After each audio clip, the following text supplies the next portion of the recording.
بسم الله الرحمن الرحیم. چې نوې سبسکرایب کړی ده ترې مننه کوو او ویډیو در سره لایک کړي تر څو موږ وکولی شو دمغه ستاسو د لایک په بنیاد باندې ستاسو د ویډیوګانو د کتلو او کمنټ په بنیاد باندې موږ وکولی شو نوې او له دې نه ښې ویډیوګانې تاسو ته جوړې کړو. زموږ نننی درس د وینډوز په درسونو کې به نن تاسو ته موږ دغه ډایلاګ باکس راځو ډسپلی سیټینګ. ډسپلی خپله د دغه کمپیوټر ډسپلی مطلب کوي. موږ د دې کمپیوټر په ډسپلی کې مختلف دغه ټول آپشنز دلته چې موجود دي د هر یو موږ بیل بیل ویلی شو. برایټنس مخکې تاسو ته وویلی هغه ځینې هم موږ برایټنس کمولی او زیاتولی شو، خو هغه د وي جي یا د کلر مطابق یا د دغه انټل وي جي مطابق جوړیږي. کله چې وي جي سپورټیو وي یا کله ډېر سپورټ کولی شي د هغه یا لیټسټ ورژن وي هغه ډېر ښه کلر منیجمنټ لري، او که اولډ ورژن وي هغه بیا د کلر منیجمنټ یې دومره ډېر ښه نه وي.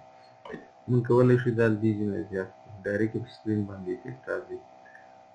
نایټ لایټ آن انټل 7 AM، یعنی د شپې به اتوماتیک دا لایټ چینج کوي. د ورځې یو بیل وي د شپې یو بیل وي. دا زه اف کولی شم که اف یې کړم معمولا هغه ټایم یې ختمیږي، خو AM سهار نه څنګه کېږي ورځ کېږي، بیا ماښام 7 بجې چې کله کېږي د هغه نه پس د شپې ډایرکټ لایټینګ د شپې آن کوي.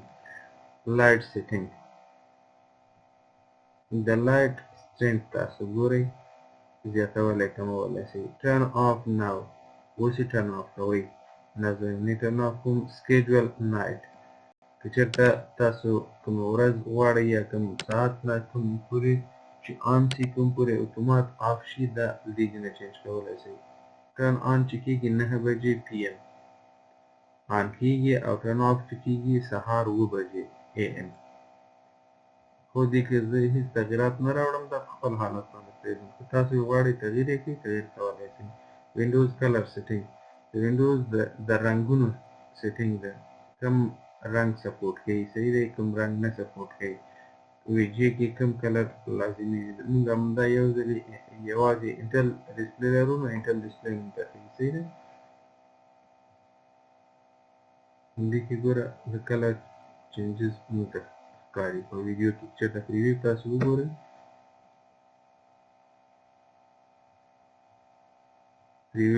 د ویډیو په بیس موږ کولی شو خپل کلر مانیجمنټ وګورو. بیټري آپشنز ما څه شی ویلي دي. اپټیمایز فار ایمیج کوالټي، اپټیمایز فار بیټري لایف. که چېرته ته غواړې چې چارج ډېر وخت لپاره وساتي نو داسې کوئ اپټیمایز فار بیټري لایف وساتئ. او که د ایمیج د کیفیت په خاطر به ګورئ که چېرته تاسو ډېرې ویډیو ایمیج ګورئ نو بیا تاسو کولی شئ دا سیټ کړئ. او یا هم د لپټاپ چارج نه ختمیږي یا څه مشکل سره نه مخکېږي یا برقونه ډېر ځي راځي نه، بیا تاسو کولی شئ دا ورته سیټ کړئ. Scale and layout. Change the font size of text, apps and other items. که تاسو غواړئ چې 125 د سکرین سایز غټ شي یعنې تاسو ته به څنګه کېږي دغه ټکسټ درته غټ ښیي. زه یم چې نه ما ته یې غټ نه ښیي. ریکمنډډ دا ده 100 نارمل سایز ده، زه یې په 100 کې ساتم. اډوانس ته راځئ. اډوانس کې هم نور آپشنز لري اضافي، ته کولی شئ هغه چینج کړئ وګورئ ریزلټ یې خپله آن ټایم کتلی شئ.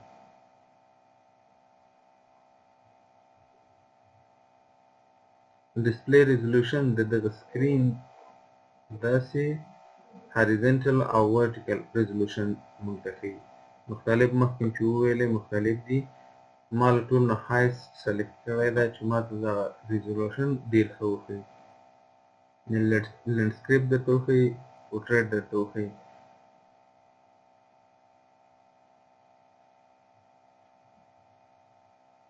اسکیپ درته ووایه خپله به ختم شي.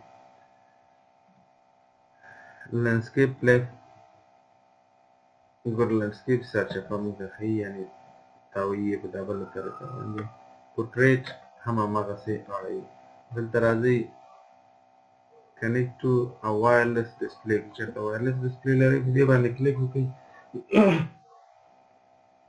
ډایرکټ به سرچ کې دلته راشئ هغه باندې کلیک وکړئ او connect ورکوئ خپله ورکولی شي.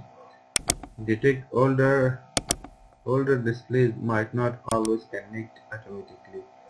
چېرته زړه ډسپلی وي یا زوړ سیسټم وي کیدای شي اتومات کنیکټ نه شي. تاسو کولی شئ چې هغه ایډیټر ووایي ډیټیکشن به هلته پروسیجر سټارټ شي او تاسو به وګورئ اپشن به راشي د همغه اپشن په تھرو باندې تاسو کولی شئ خپله همغه اولډ ډسپلی هر یو ډسپلی چې تاسو غواړئ کیدای شي 2 3 4 وایرلیس تاسو سره وي کوم یو ډسپلی ښیي په هغه کې ډایرکټ ورته ښودلی شئ. د دغه لپټاپ سکرین به تاسو ته په یو بل ډسپلی کې ښیي. اډوانس ډسپلی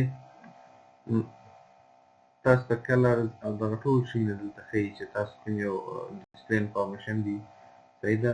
ریفریش ریټ یې څومره ده دومره او همداسې نور. دا و د ډسپلی سیټینګ. مونږ ډسپلی دا ده ګیټ هیلپ یا فیډبک ورکوئ. دا دواړه آنلاین هغه وخت چې تاسو انټرنیټ کنیکټ کړي تاسو د دې دواړو نه استفاده کولی شئ. دلته راسئ ډایرکټ به تاسو د مایکروسافټ ویب سایټ ته بوځئ له هغې نه به هیلپ درکړي او که فیډبک هم ورکوئ. ساوند باندې کلیک کوئ دا یوازې د ساوند سره کنټرول کړئ. ستاسو ساوند څنګه تاسو واورئ یعنې سیټ اپ یې تاسو څنګه ده. چوز یور آوټپوټ ډیوایس هیډفون ده که سپیکر ده. ما دواړه سیټ کړي دي هر یو چې کنیکټ کړم اتومات هغه اخلي. که چېرته کوم د ډیوایس پراپرټیز ته ځئ دلته راشئ تاسو کولی شئ رایټ ټو لیفټ هم چینج کړئ بیلنس یې خو موږ په دې کې کار نه لرو ځکه دا موږ ډیفالټ پرېښی ده. ډیفالټ مې ټول نه ښیي ده ځکه هر یو ساوند سره هغوی خپله هغه د مایک سره یا د سپیکر سره خپل اډجسټ کوي. آوټپوټ ډیوایس سپیکر ده صحیح ده. سپیکر ټیسټ کوي رایټ او لیفټ یې دواړه ټیسټ کوي. مایکروفون ټیسټ کوي که ډیسیبل کوي انیبل کوي. خو دا نارمل سیټینګ د دې کې د تغییر راوړلو ډېر ضرورت دی که نه کوم چې وي.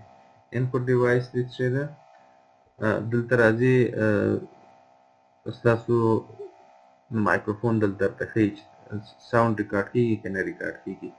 چېرته ریکارډ کېږي معمول چې څومره ساوند تیز وي دا به دومره زیات دا لاین به مختلف همداسې تر دې سره پورې راځي. خو ډېر تیز اواز چې ده هغه بیا په اورېدو کې سپیکر سره ډېر مشکلات جوړوي. منیج ساوند ډیوایسز همغه ځای ته م راولي کوم ځای کې چې مونږ ساوند مخکې کتلی وو. نوټیفیکیشن and actions. Quick actions. You can add, remove or rearrange your quick action directly on action center. Edit quick action center. quick action center چې دا تاسو دا څنګه کولی شئ چک کولی شئ یا چینج کولی شئ اپ او ډاونې کولی شئ موف کولی شئ یو مخکې کوئ بل شاته کوئ هر یو چې تاسو چېرته وړئ خو دا ډېر لازمي نه ده. دا برایټنس هم ډایرکټ دلته شته تاسو برایټنس هم دې ځینې کمولی او زیاتولی شئ. لوکیشن کوم یو آپشن چې تاسو ته ډېر پکار وي هغه څنګه کوئ هغه مخکې راولئ دا نور چې دي هغه خپل ځای باندې پرېږدئ. نوټیفیکیشن get notification from apps and other senders. کوم نوټیفیکیشن وایي چې ما ته سینډ کېږي یا ما ته راځي نو ما ته څنګه کوه ډسپلی کوه